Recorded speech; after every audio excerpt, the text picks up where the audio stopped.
સવારના 9 કલાકે વાદળ છાયું આકાશ ગાજવીજ સાથે વરસાદના છાંટા પડવાની શરૂઆત થઈ જતા ખેડૂતોમાં ચિંતા ભરાઈ હતી અને વાતાવરણ ચોમાસા જેવું બની જતા છોટાઉદેપુર નગરના તમામ રસ્તાઓ પાણી થઈ ગયા હતા અને વધુ વરસાદ પડવાના આસાર હતા જ ખેડૂતોએ અને પશુપાલકોએ ઘાસ તેમજ ચારો સુરક્ષિત જગ્યાએ અને માળિયાઓમાં ભરી દીધા હતા, જો કે કેટલાક ઠેકાણે ભરવાનો બાકી હતો તેમ જણાવતા હતા।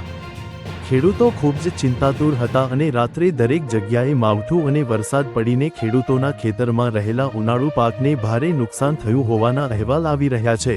હવામાન ખાતાની આગાહી મુજબ સાયક્લોની સર્ક્યુલેશનની અસરને કારણે માવઠા થયા અને ખેડૂતોના જીવ અદ્ધર થઈ ગયા। સપ્તાહ દરમિયાન વરસાદ પડવાની શક્યતા હોવાનું હવામાન ખાતા દ્વારા આગાહી કરવામાં આવી હતી।